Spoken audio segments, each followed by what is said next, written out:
Assalamualaikum warahmatullahi wabarakatuh.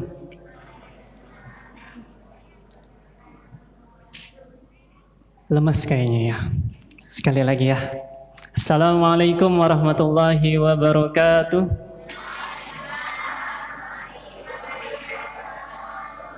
Alhamdulillahilladzi ja'ala syahra Ramadan syahra siyam wa anzala fihi al-Qur'an wa ja'ala laylatahul qiyam. Asyhadu an la ilaha illallah wa asyhadu anna Muhammadar Rasulullah. Assalatu wassalamu ala man khuluquhul Qur'an sayyidina wa habibina wa syafi'ina wa qurrati a'yunina wa maulana Muhammad sallallahu alaihi wasallam. Ketika disebutkan Nabi Muhammad, biasakan kita refleks teman-teman. Sallallahu alaihi wasallam. Ala nabiyina Muhammad sallallahu alaihi wasallam wa ala alihi wa ashabihi wa man tabi'ahum bi ihsanin ila yaumi tudha'u fihi al-mizan, amma ba'd. Alhamdulillah, di sore yang cukup teduh ini, teduh-teduh cerah ya, Allah kasih kita nikmat yang luar biasa, teman-teman sekalian, adik-adik sekalian. Nikmat yang luar biasa yang diimpikan oleh jutaan bahkan mungkin miliaran orang yang saat ini terbaring di alam kuburnya. Karena orang yang sudah wafat dari zamannya Nabi Adam sampai detik ini, mereka yang wafat tapi dalam keadaan jauh daripada Allah, mintanya cuma satu, kawan-kawan sekalian, adik-adik sekalian.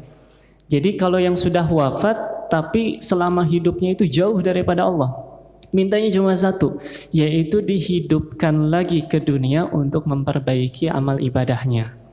Maka Masya Allah, sesulit apapun hidup kita saat ini, adik-adik sekalian, seberat apapun ujian yang kita lalui, sehebat apapun rasa penyakit yang kita rasakan, mungkin kita ada yang lagi sakit sekarang nih, atau mungkin keluarga kita ada yang sakit, saudara kita, kawan kita, guru kita mungkin sedang sakit.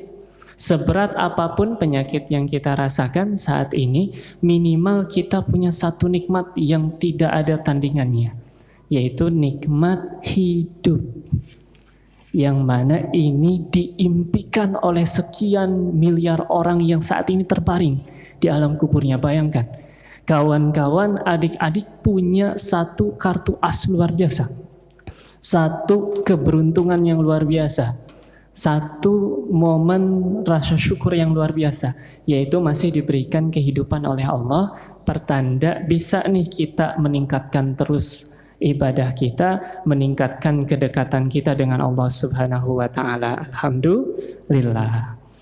Salawat dan salam semoga selalu tercurah kepada Nabi Muhammad sallallahu alaihi wasallam, teladan kita semua.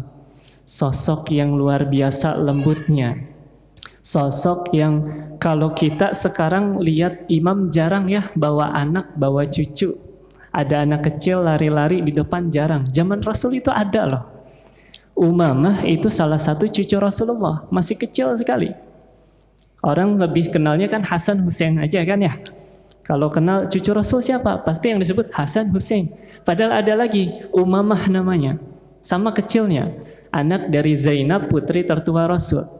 Itu pernah lari-lari di depan Rasul, kemudian minta digendong. Padahal Rasulullah lagi mengimami sholat. Bayangkan, sedang mengimami sholat, cucunya pengen digendong, dan Rasul dengan lembutnya langsung mengangkat. Ustadz, nggak batal berarti sholatnya itu? Tidak, selagi diminimalisir gerakannya. Jadi kalau ada anak kecil ataupun bayi misalnya nangis, nggak apa-apa sebenarnya gendong. Jadi kawan-kawan kalau nemu ibu-ibu misalnya bawa anak, biasanya pas sholat id tuh ya, pas sholat id mesti aja tuh ada yang nangis. Insya Allah kalau yang di sini udah nggak nangis kan pas sholat id kan? Nangis nggak kira-kira? Enggak lah, insya Allah sudah lumayan cukup besar lah insya Allah. Nah, tapi jadi ritual yang sering terjadi kan, ketika sholat Idul Fitri biasanya ada aja tuh bayi ataupun anak-anak yang nangis.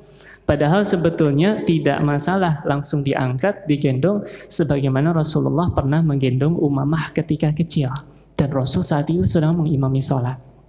Nah, maka Masya Allah, Rasul dengan kelembutannya, dengan keteladanannya, tidak hanya teladan bagi anak-anak, teladan bagi pasangannya.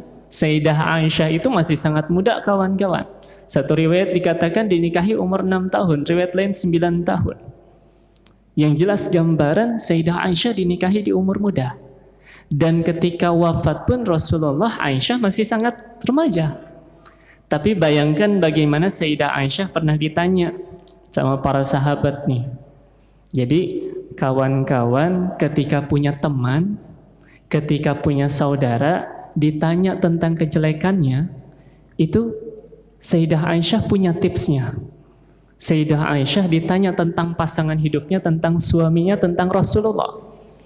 Kata Sayyidah Aisyah, kata para sahabatnya nanya ke Sayyidah Aisyah, wahai Sayyidah Aisyah, bagaimana akhlaknya Rasulullah?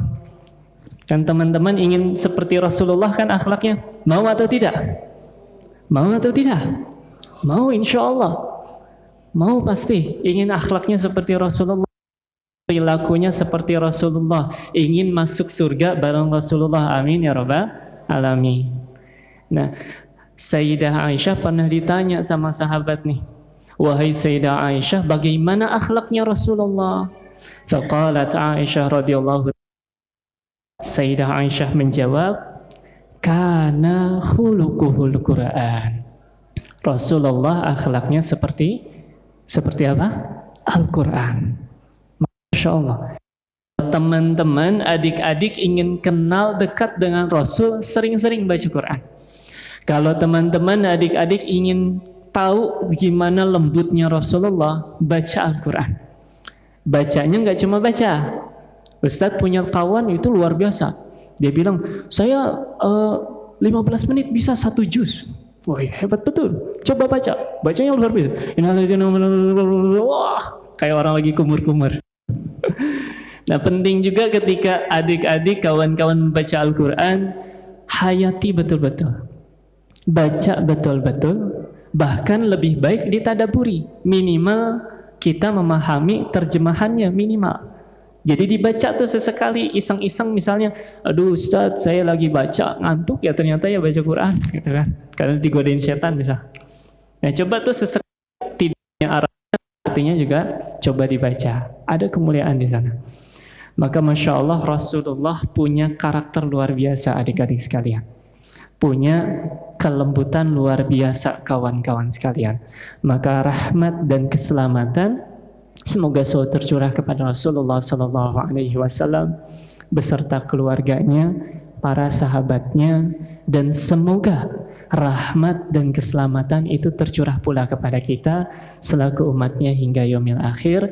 Amin amin ya rabbal alamin. Semoga kita dituntun sama Rasulullah, ada di barisan Rasulullah, ada bersama Rasulullah di surganya Allah Subhanahu wa taala. Amin ya rabbal alamin. Kawan-kawan, adik-adik yang dimuliakan oleh Allah Subhanahu wa taala, adik-adik calon penghuni surga, amin ya rabbal alamin.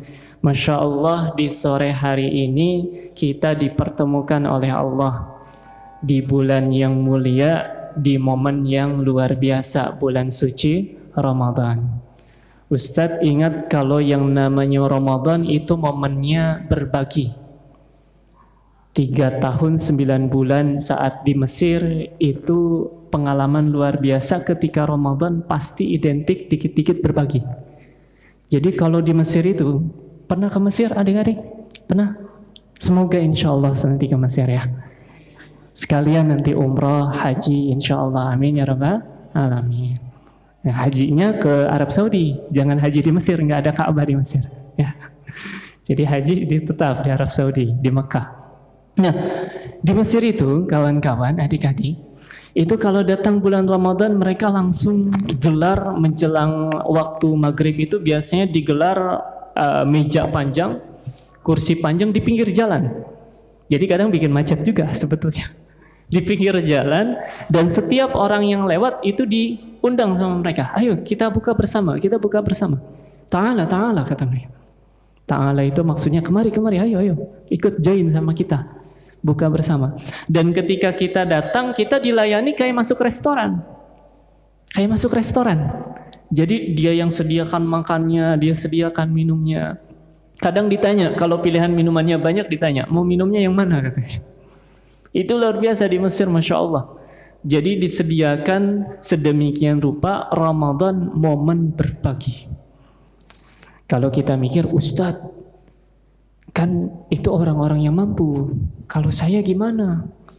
Jangankan buat ngasih orang lain bukaan, jangankan buat ngasih orang lain iftar, buat saya sendiri saja kadang buat takjil sengaja keliling gitu kan, nyari takjil gratis misalnya. Atau sengaja datang ke masjid atau ke musola supaya dapat takjil. Masya Allah. Ini gimana Ustadz nasib saya nih, yang misalnya punya keterbatasan untuk berbagi kepada orang lain. Maka kawan-kawan, adik-adik, mulailah dari hal yang sederhana. Mulai dari hal yang sederhana. Sama di Mesir juga, ada orang-orang yang kurang mampu, mereka akhirnya berdiri di pinggir jalan nih, berdiri saja. Kita kira mau ngapain kan? Orang Mesir itu kan perawakannya besar-besar, berotot, bikin curiga lah kalau kita lihat itu. Mereka berdiri di pinggir jalan sambil bawa satu box kurma. Tiap orang yang lewat disuruh ambil satu. Kita nggak mau, kadang dipaksa, ditarik-tarik, serius itu. Kadang dia untuk berbagi aja mereka maksa gitu. Untuk bisa berbagi mereka kadang maksa. Kadang kita nggak mau, kita bilang kan nggak usah, saya punya kurma di rumah. Nggak apa-apa, ambil satu aja kata dia. Jadi malah yang ngasih seperti yang ngemis. Jadi dia bilang ayo kasih, ambil satu aja kata dia. Kadang kita ambil satu, dia suruh ambil dua. Kita ambil dua, dia suruh ambil tiga. Sayangnya nggak kepikiran tuh waktu itu ngambil satu box gitu. Lumayan juga, mungkin bingung dia tuh habis itu. Loh, kok diambil semua gitu. Artinya kurma itu kalau di Arab, Jazirah Arab, Mesir, Saudi, Yaman dan lain sebagainya itu ya kayak kacang lah kawan-kawan di Indonesia itu. Makanannya murah, bisa dicari di mana saja, kapan saja. Makanya gambaran apa? Dari hal yang sederhana itu bisa jadi media kita berbagi. Kawan-kawan nih, adik-adik mungkin punya uang 1.000, beli aja permen. Beli permen 1.000 dapat 4 kan tuh. Kasihlah ke teman. Itu dari hal yang sederhana loh. Dari hal yang sederhana kita bisa berbagi kepada orang banyak, dan poinnya bukan soal banyaknya. Bukan soal banyaknya, tapi dampak kebahagiaan yang tergambar di raut wajah kawan kita, saudara kita, itulah pahala yang luar biasa yang akan Allah berikan. Kata Rasulullah, tahadu tahabbu. Banyaklah saling memberikan hadiah, banyaklah saling berbagi, maka akan timbul rasa kasih sayang di antara kalian. Maka Masya Allah, momen Ramadan, momen kita bagi-bagi, punya makanan sedikit, berbagi. Niatkan karena Allah, pasti Allah akan memberikan balasan yang luar biasa. Niatkan karena Allah, pasti Allah akan berikan dari jalan yang tidak pernah terduga. Ustadz pernah, anak Ustadz itu sakit, anti imun. Vonis dari dokter itu autoimun. Perakiraan kalau operasi dan sebagainya bisa belasan juta, bahkan mungkin puluhan juta. Esok hari mau berangkat, sudah siap ke RSCM Jakarta. Karena kalau di daerah yang kota biasa nggak ada, belum ada untuk istilahnya peralatan yang lengkap untuk memberikan penanganan yang maksimal. Akhirnya sudah daftar semua RSCM Jakarta, insya Allah esok akan berangkat. Tiba-tiba satu hari sebelumnya orang tua Ustadz dapat musibah. Ada satu musibah yang menyebabkan butuh uang bahkan lebih dari 1 juta. Dan saat itu uang yang dipegang dalam hati Ustadz, ini kan buat berobat. Sekian belas juta, bahkan mungkin akan puluhan juta untuk anak nanti berobat. Gambaran kawan-kawan, ada masa di mana kita mikir yang saya pegang ini nggak cukup makan. Kok orang malah butuh sama saya, gitu kan? Pernah mengalami itu? Adik-adik mungkin punya buku satu, teman minta gitu. Butuh juga ternyata, aduh butuh kertas nih buat tulis, disuruh ustazah atau ustadz misalnya. Dalam hati ini buku satu aja bekas nabung gitu kan. Ada masa di mana kita mikir apa yang kita punya pas-pasan, tapi ketika kita lihat orang lain membutuhkan, disitulah ujian yang luar biasa. Saat itu Ustadz bilang ke istri Ustadz, gimana kalau kita tetap bantu maksimal? Orang tua terkena musibah, kita bantu maksimal. Berapa yang mereka butuhkan, kita coba keluarkan.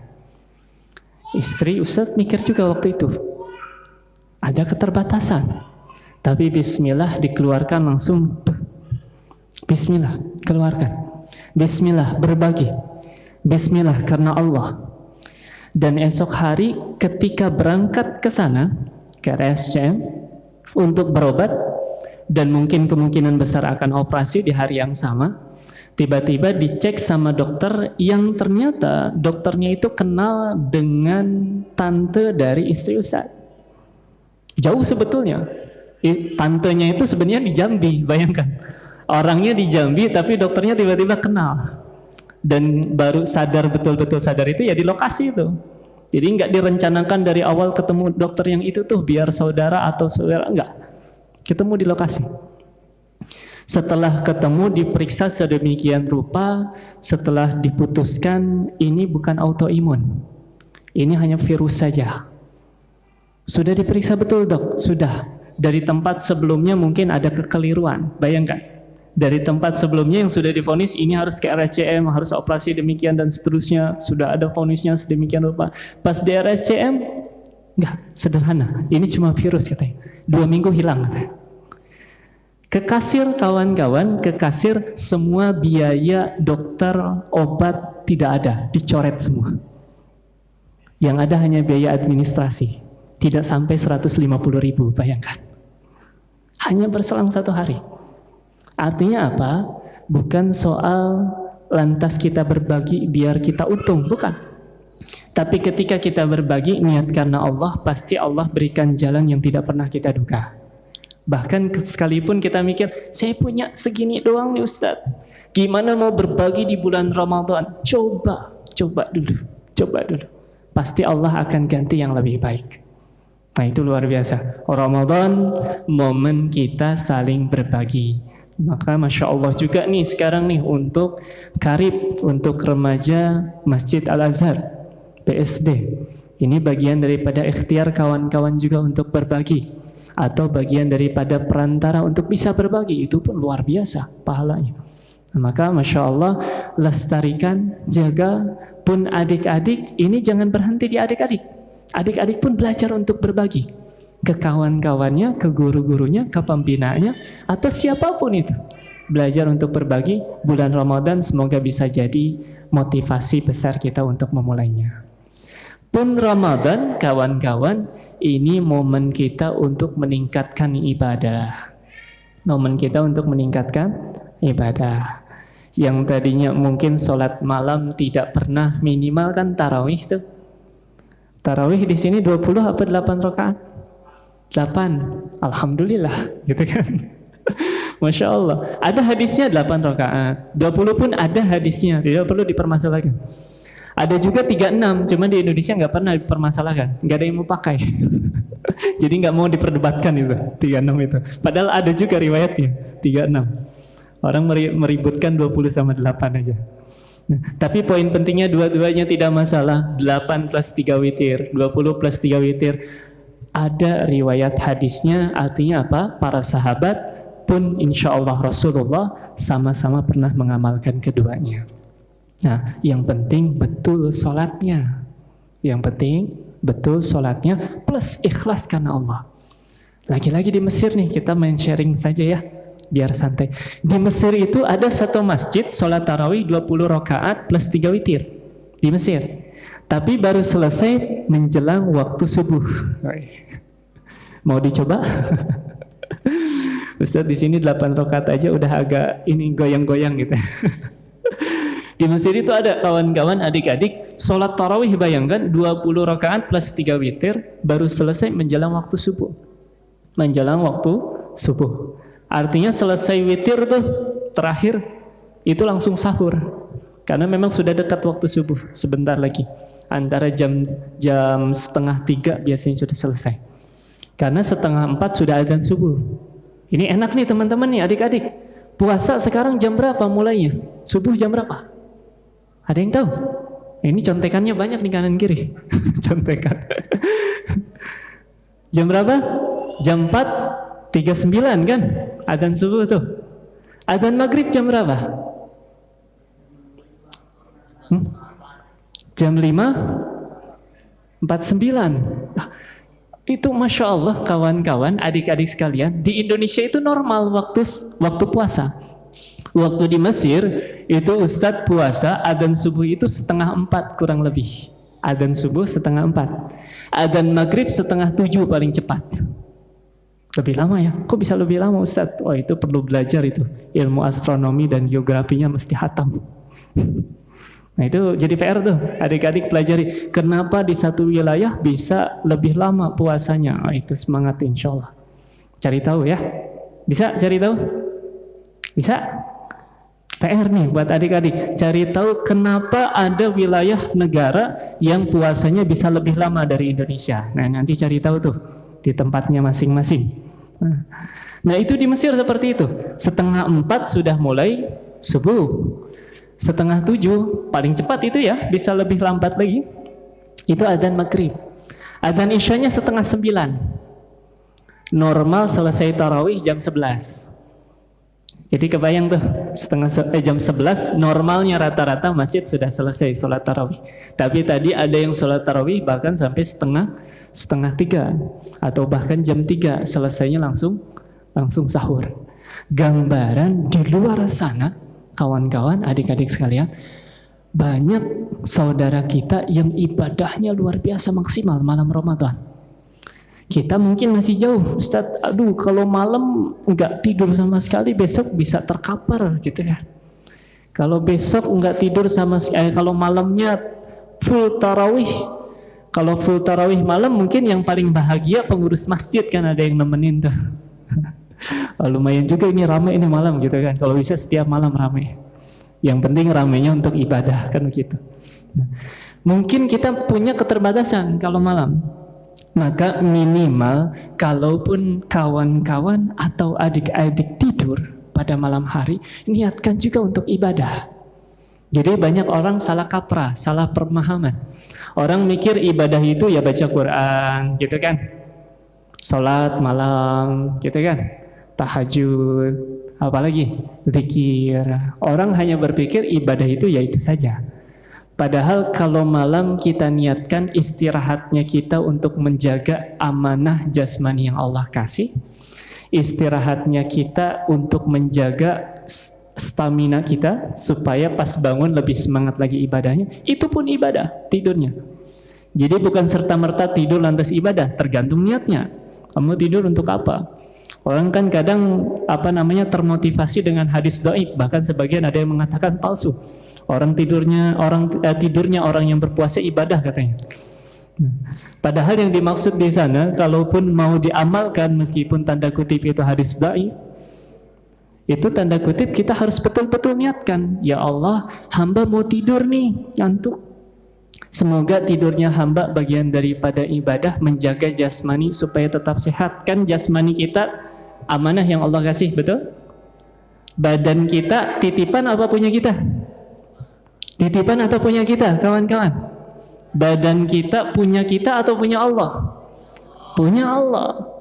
Maka ketika kita jaga, biarkan bagian daripada ikhtiar kita menjaga amanah yang sudah Allah kasih.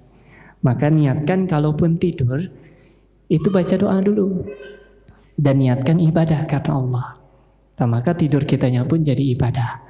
Malam hari jadi ibadah yang luar biasa. Bayangkan saudara kita di luar sana maksimal betul ibadahnya. Maka jadi cerminan kita termotivasi. Oh Ramadan nih, tingkatkanlah ibadah kita. Pun tingkatkan tilawah kita, Quran kita. Ini unik nih. Beberapa hari lalu banyak kawan-kawan kita, saudara kita merayakan Nuzulul Quran atau memperingati Nuzulul Quran. Ini unik juga. Nuzulul Quran di Indonesia dirayakan atau diperingati tanggal berapa? 17 Ramadan, gitu ya.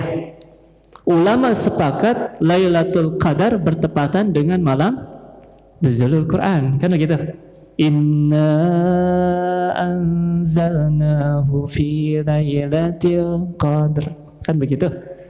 Sesungguhnya kami menurunkan Al-Quran, telah menurunkan Al-Quran pada malam Lailatul Qadar. Itu uniknya Indonesia gitu tuh. Lailah itu artinya malam. Al-Qadar yang telah Allah tetapkan, telah Allah kuasai, telah Allah takdirkan. Tapi orang Indonesia biasanya ngomongnya apa? Malam Lailatul Qadar. Lailatul Qadar, Lailah padahal artinya juga malam. Jadi kalau diterjemahkan Indonesia, malam-malam Al-Qadar. Ya nggak masalah sebetulnya. Kita kan punya bahasa Indonesia secara khusus. Malam Al-Qadar atau malam Lailatul Qadar tidak masalah. Poinnya adalah malam Al-Qadar itu barengan dengan nuzulul Quran, betul? Ada di Quran. Al-Quran turun bertepatan dengan malam Lailatul Qadar. Lailatul Qadar dalam riwayat masyhur terjadi 10 hari terakhir bulan Ramadan, betul? Betul. Makanya orang banyak 10 hari terakhir Ramadan itu banyak yang i'tikaf. Nah, kawan-kawan rajin-rajinlah i'tikaf nanti ya. Minimal kalaupun tidak ke masjid, di rumah niatkan baca Al-Quran karena Allah betul-betul, zikir karena Allah, salat karena Allah betul-betul. Nah, 10 hari terakhir Ramadan itu masyhur momen memburu Lailatul Qadar. Pertanyaannya, 17 Ramadan kan bukan 10 hari terakhir Ramadan. Iya kan? Gimana tuh jadinya tuh? Dalam hati, iya juga ya Ustaz ya. Lailatul Qadar masyhur 10 hari terakhir Ramadan. Nuzulul Quran bertepatan dengan Lailatul Qadar. Tapi nuzulul Quran diperingati 17 Ramadan. 17 Ramadan bukan 10 hari terakhir Ramadan. Oh, gimana itu Ustaz jadinya? Berarti, waduh, jangan-jangan kita ikut-ikutan doang. Enggak juga. Ini pentingnya ngaji. Ini pentingnya menuntut ilmu. Imam Ibnu Katsir dalam tafsirnya, Tafsir Quranil Azim, nama aslinya. Tapi di Indonesia masyhurnya Tafsir Ibnu Katsir. Kalau mau lihat kitabnya, boleh main ke rumah Ustaz ya. Rumah Ustaz dekat di sini, di BSD. Di belakang apa namanya, Giant yang sudah tutup itu. Depan teras kota, dekat ya. Nah, asli situ itu. Memang asli pribumi BSD. Kebanyakan kan BSD pendatang. Nah, Ustaz salah satu pribumi aslinya. Gitu. Nama, kalau mau main aja. Itu ada kitab Tafsir Ibnu Katsir. Di dalam Tafsir Ibnu Katsir itu dijelaskan malam Lailatul Qadar banyak sekali kemungkinannya, banyak riwayat hadisnya. Dalam satu hadis bahkan dikatakan Lailatul Qadar bisa terjadi di awal Ramadan. Iltamisuha fi ashril awal min Ramadan. Dilampirkan di sana hadisnya. Cari Lailatul Qadar di 10 hari pertama bulan Ramadan. Dalam riwayat masyhur lainnya, iltamisuha fi ashril awakhir min Ramadan. Cari Lailatul Qadar di 10 hari terakhir Ramadan. Ada riwayat juga secara khusus menyatakan Lailatul Qadar terjadi 21, 23, 24, 25, 27, 29. Dan seterusnya. Termasuk ada satu riwayat yang menyatakan Lailatul Qadar terjadi 17 Ramadan. Dan ini yang menguatkan bahkan Imam Syafi'i. Kenal Imam Syafi'i? Kenal? Enggak. Kalau kenal, Ustaz minta dikenalin juga. Pernah dengar ya, dan semoga kita di akhirat nanti bisa kenal, bahkan masuk surga bareng Imam Syafi'i juga. Amin ya rabbal alamin. Imam Syafi'i menguatkan pendapat ini. Lailatul Qadar pernah terjadi juga di 17 Ramadan. Apa dalilnya? Di Quran ada kawan-kawan. Wa ma anzalna ala abdina yawmal furqan yawmal taqal jam'an. Surat apa tuh? Surat apa? Ada yang tahu? PR ya. PR ya, cari ya. Wa ma anzalna ala abdina yaumal furqan yaumal taqal jam'an. Dan apa yang telah kami turunkan, kata Allah, kepada hamba kami, maksudnya Quran. Quran yang telah kami turunkan kepada Muhammad hamba kami, yaumal furqan, memiliki waktu momen yang sama persis ketika hari Furqan, hari yang membedakan antara hak dan yang batil. Kenapa hari ini dinamakan hari pemisah antara hak dan yang batil? Yaumal taqal jam'an. Karena hari itu berkumpul dua pasukan. Pasukan yang hak, pasukan yang batil. Maksudnya apa Ustaz? ulama ahli tafsir sepakat ayat ini sedang berbicara soal perang Badar. Karena di perang Badar satu kelompok yang hak, satu kelompok yang batil, orang kafir Quraisy. Dan ahli sejarah sepakat perang Badar terjadi 17 Ramadan. Dari sinilah awal mula Al-Quran turun bertepatan momennya dengan Perang Badar. Perang Badar 17 Ramadan. Perang Badar terjadi 17 Ramadan, artinya Nuzulul Quran 17 Ramadan. Nuzulul Quran 17 Ramadan, Lailatul Qadar pernah terjadi 17 Ramadan. Terus gimana riwayat lain Ustaz? Kata Sya'ali Jum'ah, Lailatul Qadar tataharrak, bisa bergerak malam Lailatul Qadar itu. Setiap tahun bisa jadi berubah-ubah. Gambarannya apa? Gambaran supaya kita selalu menghidupkan Ramadan dengan maksimal setiap harinya. Makanya kalau bisa nggak usah kenal istilah malam-malam khusus untuk masalah Ramadan ya. Misalnya kan kadang ada orang, malam ganjil nih, ayo itikaf. Pas besoknya bermaksiat gitu kan. Kemarin kan udah itikaf gitu. Besoknya lagi itikaf lagi, besoknya lagi, aduh enggak deh, malam ini bukan malam ganjil. Seakan-akan nggak mungkin kayaknya tuh Lailatul Qadar malam itu. Padahal malam Lailatul Qadar bisa terjadi malam apa saja untuk bulan suci Ramadan. Karenanya tadi, kalaupun kawan-kawan ada masa di satu malam, misalnya capek, wajar ya. Misalnya lelah, wajar. Niatkan tidurnya pun karena Allah. Atau kerja, misalnya kawan-kawan karib nih punya kesibukan juga di luar, bekerja pun karena Allah yang perintahkan, kan gitu. Teman-teman, adik-adik nanti mungkin ada masanya kerja atau bisnis, niatkan ke adik-adik kerja karena Allah yang suruh. Ke adik-adik bisnis, usaha, apapun itu bisnisnya selagi halal, karena Allah yang suruh kita usaha. Jadi dalam kehidupan karena Allah. Kalau itu sudah ditanamkan, Masya Allah ini Ramadannya akan berkah luar biasa. Maka semoga kita pun termasuk orang-orang yang menghidupkan Ramadan dengan maksimal. Amin ya Rabbal Alamin. Masih panjang nggak waktunya? Ustaz nggak bisa lihat jam nih. Berapa menit lagi? 15 menit lagi, Alhamdulillah. Masih panjang. Pun Ramadan, jadikan momen kita untuk menambah pengetahuan. Ini penting nih, menambah pengetahuan. Kan ingin dekat dengan Al-Quran kan? Mau atau tidak? Mau adik-adik dekat dengan Al-Quran? Mau, Masya Allah. Maka tambah pengetahuan Al-Quran kita. Tambah pengetahuan Al-Quran kita. Saya awal datang ke Mesir ketemu anak muda umur 15 tahun dari Maroko. Dia bilang saya sudah hafal 30 juz. Untuk orang Arab yaitu normal. Jangankan anak kecil, supir angkot pun hafal Al-Quran kalau di sana. Ini serius ya, Bu. Jadi orang Arab hampir semuanya hafal Quran itu bukan sebuah wacana saja. Memang betul. Kami pernah tes bahkan supir angkot itu hafal Quran semua. Hampir semuanya hafal Quran. Bapak-bapak yang nongkrong-nongkrong itu di pinggir jalan yang kelihatannya kayak nggak ada kerjaan, hafal Quran juga. Makanya kalau di sana pedagang-pedagang buah di pasar itu hal yang biasa, mereka putar muratal Quran. Jadi bukan nuansa masjid saja, di pasar pun itu diputar orang, radionya kelihatan sudah jadul padahal, tapi diputar Quran. Itu di Mesir tuh. Semoga di Indonesia juga bisa. Amin ya Rabbal Alamin. Dimulai dari diri kita, penambah pengetahuan, nambah pengetahuan tentang Al-Quran kita.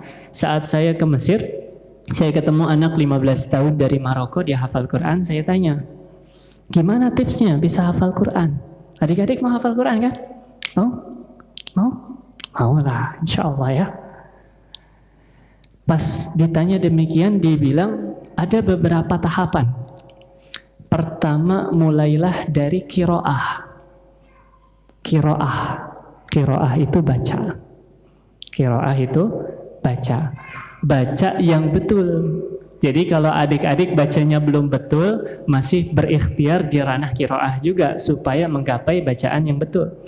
Ustadz, saya bacaannya nggak bagus, bacaannya masih susah, bacaannya masih belum paham tajwidnya. Dosa nggak Ustadz kalau baca Quran? Pernah dengar itu? Teman Ustaz pernah ngomong gitu, kamu baca Quran nggak lancar gitu, malah dosa nanti. Akhirnya nggak baca-baca lah orang kalau begitu kan. Nah, padahal di hadis digambarkan loh kawan-kawan. Kata Rasulullah, man qara'al Quran yatala'la falahu ajran. Siapa baca Quran masih terbata-bata dia baca Qurannya, maka dia dapat 2 pahala justru. Pahala baca Quran, pahala berikhtiar, berusaha untuk bisa membacanya dengan benar. Karena orang kalau terbata-bata pasti bacanya berulang-ulang, benar nggak? Katakanlah orang belum lancar nih, alhamdulillahi pasti diulang-ulang. Dan di situ justru penyebab dia bisa mendapatkan pahala yang bahkan bisa jadi lebih banyak daripada orang yang lancar. Apalagi kalau bacanya ikhlas, apalagi sambil diiringi ikhtiar dia, usaha dia buat bisa paham juga ilmu tajwidnya. Nah, makanya mulai dari awal dulu. Mulai perbaiki bacaan dengan qiraah. Yang sudah lancar, perbanyak qiraahnya. Sebagaimana yang pertama diperintahkan kepada Rasul. Iqra' bismi rabbikal ladzi khalaq. Bacalah, iqra', qiraah. Baca pertama. Kedua apa? Setelah kita sering baca supaya bisa paham Al-Quran, supaya bisa hafal Quran. Tilawah. Bedanya apa Ustaz? Qiraah sama tilawah, kan kita di Indonesia mah biasanya sama aja. Lagi ngapain? Lagi qiraah Quran nih, gitu kan. Lagi ngapain? Lagi tilawah Quran. Dianggapnya sama. Padahal dalam literasi ilmu pengetahuan Quran, tilawah itu maknanya lebih dalam. Dia baca sambil berusaha memahami secara umum apa yang ia baca. Kalau bahasa kita mah sambil baca deh terjemahannya sedikit-sedikit kita. Warattilil Qur'ana tartila. Bacalah Al-Quran dengan sebenar-benar, dengan sebaik bacaan. Jadi kawan-kawan, adik-adik kalau mau Quran, ingat ahli Quran itu bukan definisi orang yang hafal Quran. Ya, Al-Quran bukan berarti dia lantas hafal Al-Quran. Al-Quran adalah dia yang cinta dengan Al-Quran, sehingga Quran pun cinta kepada dia. Ini Masya Allah lah.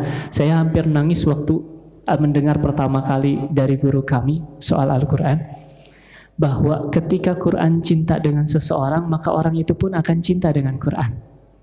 Yang jadi permasalahan selama ini mungkin bukan kita yang sulit baca, mungkin bukan kita yang tidak punya waktu untuk baca. Jangan-jangan Al-Quran justru yang tidak ingin kita baca. Jangan-jangan yang tidak mau dibaca oleh kita. Oh, itu bahayanya luar biasa. Artinya kalau kayak gitu solusinya gimana Ustaz? Taubat dulu betul-betul. Mohon pertolongan Allah. Ya Allah, makanya sering-sering doa Allahumma rzuqna bi tilawatil Quran. Ya Allah, limpahkan kepada kami rezeki supaya bisa baca Quran. Supaya Al-Quran juga mau dibaca sama saya. Supaya Allah pun ridha saya bisa baca Quran. Supaya saya pun terketuk hatinya supaya menyisihkan waktu supaya baca Quran. Jadi baca Quran itu bukan di waktu luang, tapi luangkan waktu untuk baca Al-Quran. Supaya apa? Cinta dengan Al-Quran, sehingga Al-Quran pun cinta. Tilawah Al-Quran pertama, tahapannya kalau jadi mau keluarga Quran, cinta dengan Al-Quran, qiraah, banyak-banyak baca. Mungkin di tahap ini belum ada rasa nikmat, mungkin. Karena biasanya orang baca ya baca aja udah. Selesai aja. Sudah berapa juz? Oh, alhamdulillah sudah. Ini malam keberapa Ustaz? Pokoknya saya udah hatam 2 kali Al-Quran. Oh, Masya Allah. Tapi belum tentu meresap ke dalam hati karena hanya qiraah. Mulai meningkat tuh kawan-kawan, adik-adik ke tilawah. Iseng-iseng baca terjemahannya minimal. Lebih bagus lagi ikut kajiannya tentang Al-Quran. Lebih bagus lagi ada ustadz khusus yang memang membimbing langsung tentang Al-Quran kita. Nah itu Masya Allah kalau sudah ketemu ustadz yang tepat. Atau minimal kalau belum ada, minimal baca terjemahannya supaya paham secara umum.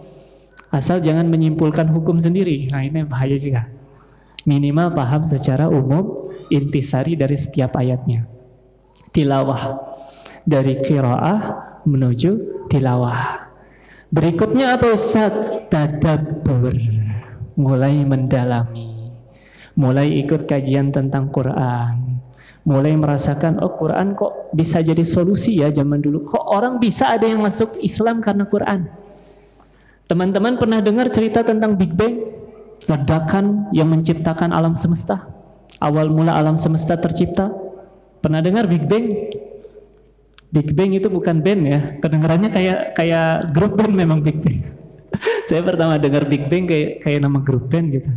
Big Bang itu istilah ilmuwan untuk menggambarkan ledakan alam semesta sehingga terciptanya antariksa satu dengan yang lain, galaksi satu dengan yang lain. Jadi kenapa bisa muncul teori ini? Karena ketika ditelaah, satu galaksi dengan galaksi lain setiap tahunnya itu berjauhan, makin jauh. Dilihat nih sekian banyak galaksi, kita hidup kan di galaksi Bima Sakti. Apa itu Ustaz? Itu telaah lagi lah itu. Sainsnya ya. Kita belajar ilmu agama, jangan meninggalkan ilmu umumnya. Kawan-kawan kalau jadi dokter yang islami. Jadi insinyur yang islami. Jadi apa lagi? Jadi presiden ataupun gubernur ataupun pejabat negara jadi yang islami. Sehingga tertata negeri ini, bangsa ini, dunia ini dengan baik. Jadi jangan menutup diri dari pengetahuan yang umum juga. Kita tinggal di galaksi Bima Sakti kawan-kawan, satu galaksi yang besar. Satu galaksi dengan galaksi lain setiap tahun berjauhan. Artinya apa? Alam semesta kalau makin lama makin jauh berarti dulunya nyatu. Teori kebalikannya kan begitu. Kalau yang satu, kalau kamu sama dia dulunya makin jauh sekarang berarti dulu makin nyatu dong, gitu kan? Apa tuh maksudnya Ustaz? Ya pokoknya begitulah. Nah, kalau sesuatu itu makin jauh setiap waktunya, ditarik mundur berarti dulunya nyatu. Sehingga muncullah teori bahwa dulu berarti alam semesta nyatu nih. Bumi dan langit itu dulunya nyatu. Hingga satu masa ini meledak. Ada teori yang menyebabkan semuanya meledak. Ditelaah sama ilmuwan itu di Swiss itu sampai dibuat satu rekonstruksi besar untuk meneliti apa yang menyebabkan alam semesta meledak, bayangkan. Sampai diteliti loh sama ilmuwan itu. Tapi poin pentingnya di Quran 1444 tahun yang lalu kurang lebih sudah menggambarkan yang demikian adanya. Apa tuh? أَوَلَمْ يَرَ الَّذِينَ كَفَرُوا أَنَّ السَّمَاوَاتِ وَالْأَرْضَ كَانَتَا رَتْقًا فَفَتَقْنَاهُمَا. Tidakkah orang kafir itu melihat? Orang-orang kafir itu tidakkah mereka melihat bahwa dulu alam semesta, bumi dan langit itu dulunya menyatu hingga Allah pisahkan keduanya. Dulu langit dan bumi itu menyatu hingga Allah pisahkan keduanya. Gambaran teori Big Bang yang orang-orang telaah sekarang, Al-Quran sejak dulu sudah menggambarkan. Sehingga wajar orang ada yang bisa masuk Islam karena Al-Quran. Orang zaman dulu nggak tahu kalau semakin naik ke atas, semakin kita menaik ke atas, semakin tinggi dari suatu daratan, oksigen semakin menipis. Kan itu kalau sekarang sudah tahu semua kan. 1400 tahun lebih yang lalu orang-orang belum tahu. Tapi Al-Quran sudah menggambarkan orang-orang yang Allah sempitkan hatinya. Yaj'al sadrahu dayyiqan haraja ka'annama yas'adu fis sama, di dalam Al-Quran. Orang yang Allah sempitkan hatinya, maka ia dibuat sesak, sempit, tersiksa, seakan-akan ia naik ke atas langit. Al-Quran 1400 tahun lebih sudah menggambarkan yang demikian. Maka lagi-lagi wajar ada orang yang bahkan bisa masuk Islam, bisa tertarik dengan Islam karena Al-Quran. Dan masih banyak lainnya. Orang-orang yang tergugah dengan Islam berawal dari Al-Quran. Termasuk salah satu biarawati terkenal, mantan biarawati terkenal, yang sekarang menjadi pendakwah Masya Allah yang luar biasa, Hajah Irene, sudah cukup berumur. Itu dulunya biarawati. Dia diberikan misi khusus oleh gereja untuk meneliti Islam. Tujuannya apa? Mencari kelemahan Islam. Bayangkan, seorang biarawati diutus oleh gereja mempelajari Islam untuk mencari kelemahan Islam. Dia bingung menelaah Islam mulai dari mana, dia mulai dari Al-Quran. Namanya orang Indonesia normal baca dari kiri ke kanan, bukan dari kanan ke kiri. Maka ketika dari kiri yang dibuka, pertama surat apa paling atas sebelah kiri? Apa ya? Kalau buka mushaf, Quran nih, Al-Ikhlas. Jadi kalau kita kan baca dari kanan, mulailah Al-Fatihah, ketemu Al-Baqarah, Ali Imran, dan seterusnya. Dia baca dari kiri. Pas dibuka, ayat pertama muncul paling atas sebelah kiri, Al-Ikhlas pasti. Pas dia baca Qul huwallahu ahad, baca Latinnya, tidak baca Arabnya, belum bisa baca Arab waktu itu dia. Dilihatlah maknanya, katakanlah dia Allah, Tuhan yang Esa, Tuhan yang satu, Tuhan yang tunggal. Langsung menghujam ke dalam hatinya, langsung tergugah hatinya, langsung menyadari, ya juga, kalau Allah tiga, Tuhan itu tiga, kenapa tidak 4 sekalian? Kenapa tidak 5? Kenapa harus 3? Kalau Tuhan itu 3, bagaimana mereka memutuskan suatu perkara? Ketika yang satu ingin menciptakan, yang satu ingin membinasakan. Gitu kan? Gimana nasibnya? Jika Tuhan itu 3, katakanlah, Ustadz kan 3-nya bisa jadi kompak, gitu kan? Bisa jadi kompak terus, makanya sepakat terus mereka. Berarti yang satu ketergantungan dengan yang satunya. Karena dia belum bisa memutuskan kecuali yang satunya sepakat. Artinya dia butuh dengan kesepakatan yang lain. Ustadz kan yang maksud 3-nya itu satu kesatuan. Maka kembali lagi ke pertanyaan awal. Kalau kesatuan, kenapa jadinya 3? Kenapa tidak 4? Kenapa tidak 5? Nah, hal yang demikian menghujam ke dalam jiwanya, menelaah lebih dalam. Dan itu salah satu langkah utama dia menemukan Islam lewat Al-Quran. Ramadan jadi awal kita semangat untuk mempelajari Al-Quran, lebih dekat dengan Al-Quran, dan lagi dengan demikian menambah wawasan kita. Kita rangkum ya dari awal, kawan-kawan, adik-adik sekalian, dari kajian kita sore hari ini, jadikan Ramadan momen kita berbagi. Mulai dari hal yang sederhana, yang simpel-simpel aja. Niatkan karena Allah berbagi. Kemudian Ramadan jadi momen kita meningkatkan ibadah, perbaiki sholat kita, perbaiki ikhtiar kita dalam sholat, perbaiki ibadah-ibadah kita. Termasuk yang terakhir tadi, masalah ibadah, perbaiki bacaan Quran kita.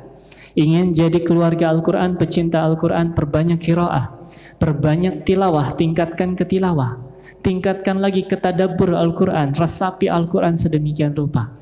Sehingga ketika ini dipegang, Ramadan jadi media kita untuk menambah pengetahuan kita. Dengan apa? Dengan dekat dengan Al-Quran, tidak lain ikhtiar kita dekat dengan Allah Subhanahu wa Ta'ala. Mungkin itu kajian kita pada sore hari ini. Langsung sesi tanya jawab. Mungkin saya kembalikan lagi ke moderator.